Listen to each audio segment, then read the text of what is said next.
Hey guys, it's Aaron, your personal coach. Welcome to my movement development training day number 5. This is the pull, right? The pull exercise is so important, right? So we're all in a Western society, at a desk, at a computer, right? Our pecs are so dominant, our chest is so dominant, everything is rounded. So the pull is a great exercise to reverse that thoracic spine and get them like muscles in the back to change the posture.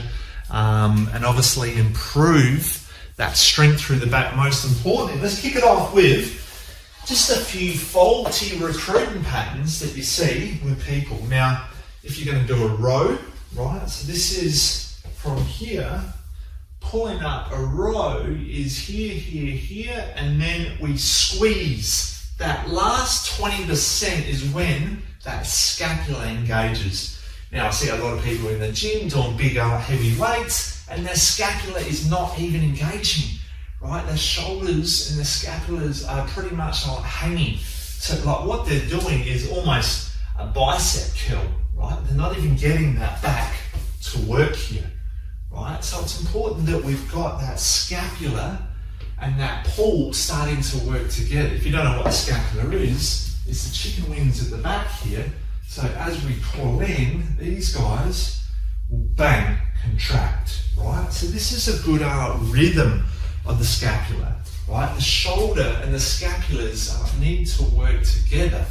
Okay, so what happens is when we're here, I pull, you watch my scapulas as I'm pulling in, they're not activated yet, not activated. That last 20% there, right? Could you see that? There. That is where your scapula needs to activate. It's not up here, right? Because you can't activate your scapula there, right? But when you get that last 20%, then they start to squeeze, right? A big problem is if you tighten the chest, you won't be able to get a full retraction of the scapula, right? And that's a big problem that people have. Also, if you're super tight in the traps as well, that scapular retraction becomes a trap activation, right? And what happens if we're doing exercises that our traps are activating constantly is that we start to become very tight in the neck, right? Which causes like more pain, and it starts to lead to the posture being worse as well. So it's really important to make sure that we get this technique right. Another part of the pull, so we've got obviously the pull in this position, but we've got the overhead pull as well. So this might be a chin up, or this might be a lat pull down, right? So a proper chin up or lat pull down should be here. The shoulders come up next to the ears, right? And then from here, the shoulders retract down first, and then the lats engage, right? So this is another one that I see in the gym. People not actually engaging the lats. They're doing a weight that is way too heavy, right? And they look like this. The bar comes down and the shoulder internally rotates, right? All that you're doing is like working your pecs and creating a faulty recruitment pattern. Again, so you want to be here. The shoulders drop down first, your scapula engages, then the lats engage. You see that? That's all lats.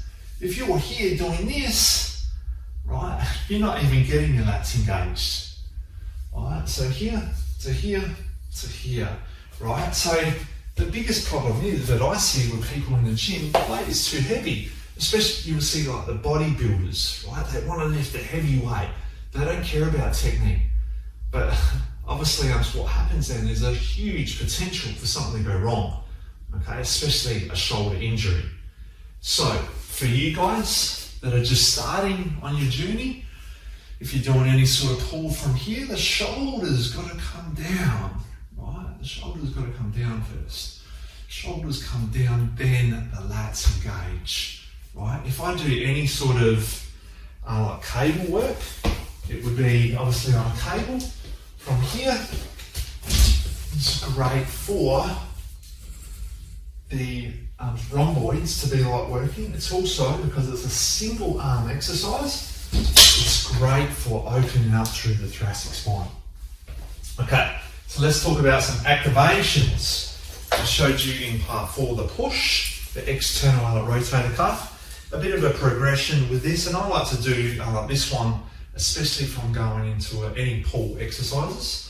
So from here, depending on your band, you can also come down here to make it a bit less tighter, externally rotating, right?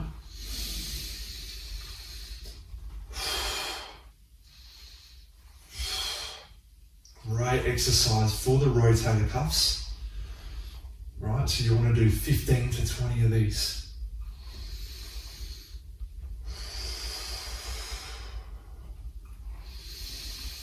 Nice and slow. Make sure you're square, you're not too in or you're not too out. Nice and square.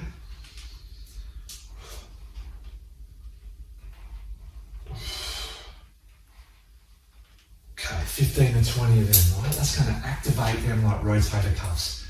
It's important to have them switched on, like when you are doing any sort of pull, if it's from straight out in front to here, or it's up high, down low, in the lat pull down or chin up position. Okay, another activation that we can do just for the rhomboids is here, straight arm plank position, rotating, squeezing that shoulder into the spine. Squeezing that shoulder into the spine. So you can do 20 of these, 20 to 30 is fine. Core stays engaged and just rotate. Breathe in. Exhale, keep the hips as still as possible, right? Open up that chest and squeeze that shoulder blade into the spine.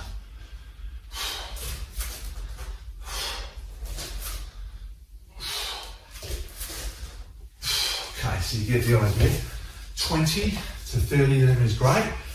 So obviously the chin up is something that you want to start to work towards, but a basic exercise is going to be, like I just showed you, the single cable rows. And if you don't have any sort of cable, or if you're not at the gym, if you're at home, all you can do is just get your band like this, right? You can either put it to the top of the door, or whatever's going to work for you. I'm just going to put it on here today. So from here, I'll come around here, half lunge position, and just rowing there. Breathe in.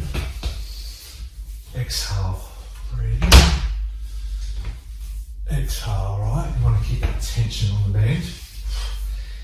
Another important thing as well, I'll just show you from like this angle, make sure your hips are square. You don't want to turn your hips, right? A progression is here, but I want you to start here. Right, get this right first, 15 to 20.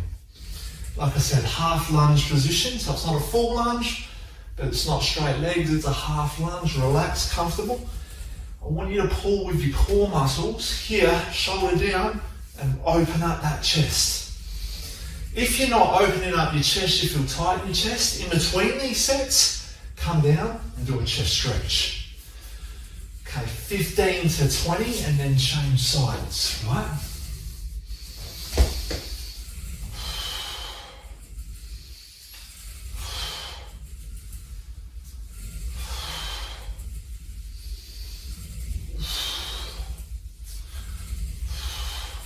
Great exercise that you can do, like I said, for your rhomboids, your scapular strength, and also it's great for mobilising that thoracic spine.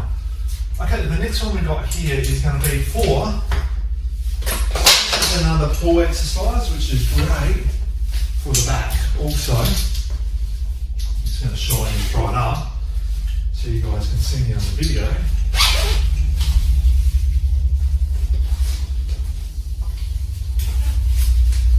Here, have your feet nice and straight. Right, same thing, shoulders down, pull up, pull up, pull up, bang, squeeze there. Breathe in. Keep the head up. Now, a really important tip here, and I'll tell you in a sec, is to keep your tongue top of the mouth. Right? So what this does, it activates the front of your cervical flexors. So you're not working those postural muscles, all right? So this activates more the front of your neck muscles, and I'll show you exactly how to test that in a sec. But I want you to keep your tongue top of the mouth and head up nice and high. Draw the belly button in, keep the legs straight, right? You don't want to be here or pulling here. That's the incorrect technique you don't want. Chest up, Head up, squeeze the back. Breathe in, exhale. You can let those scapulars open. Pull, pull, pull, pull, then squeeze, right?